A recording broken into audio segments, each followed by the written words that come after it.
Sa tindi ng galit nitong si Giannis sa kanyang kupunan mismo ay siya na ang tumawag sa NBA para imbestigahan ito.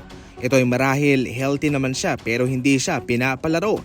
Ayon mismo kay Giannis, gusto kong maglaro, available ako ngayon pero wala ang pangalan ko sa first 12 ng aming kupunan. Eliminated na po sa playoff contention itong Milwaukee Bucks. So basically, wala na pong rason para sa kanila na palaruin itong si Giannis.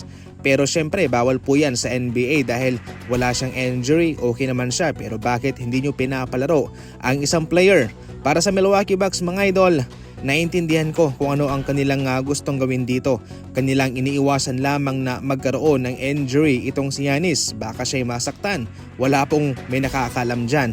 Pero para kay Giannis ay gusto niyang maglaro. Kaya dito po nagkakaroon ng conflict sa pagitan ng dalawang team na ito. Wala pong pagkakaisa sa kung ano ang kanilang gustong mangyari dito. Ngayon ang kawawar ito ang Milwaukee Bucks dahil pagmumultahin sila kung sakaling mapapatunayan na mayroong kamalian silang ginawa.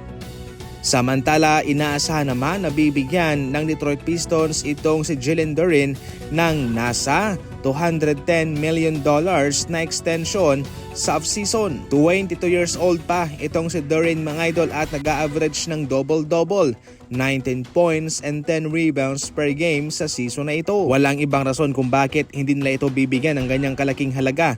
Siyempre, isi-secure na yan ng Detroit Pistons. Maganda naman ang kanilang inilalaro, especially sa ngayon na sila ang nasa tuktok. Ibig sabihin yan, sa susunod na mga taon ay posibleng magdomina rin sila sa NBA kung sagaling magiging healthy lang ang kanilang mga core player. Nasa Detroit Pistons ang advantage kapag extension dahil kapag mayroong panibagong kontrata, malaki yan kaysa sa extension. Klay Thompson bukas na bumalik sa Golden State Warriors. Bukas pa rin po ang pintuan ni Klay Thompson sa kanyang former team. Especially sa ngayon na medyo nag-i-struggle sila sa kanilang shooting. Si Buddy Hield ay wala na, si Seth Curry ay na-injured pa, hindi pa nakakalaro ng consistent.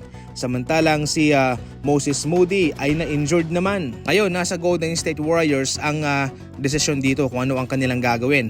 Kung sa tingin ba nila ay kaya pa bang tulungan ni Klay Thompson ang kanyang splash brother na magkampiyon para sa susunod na mga season. Hindi na nga katulad pa nung dati itong si Klay Thompson. Mahina na siya. Pero yung kanyang shooting nandyan pa naman. Hindi pa siya nilulubayan. Pero kung pag-uusapan natin yung high volume scoring ni Klay, ay wala na yon. Kung gusto ng Golden State Warriors ng mas bata, yung mas malaki ang naaambag, pwede pa naman silang kumuha pa ng ibang players. Pero kung sakaling mayroon silang paniniwala kay Klay na ito'y makakatulong pa ng malaki, aba, why not? Para sa inyong mga idol, sa mga fans ng Warriors dyan, paayag ba kayo na makabalik itong si Klay? Comment lang.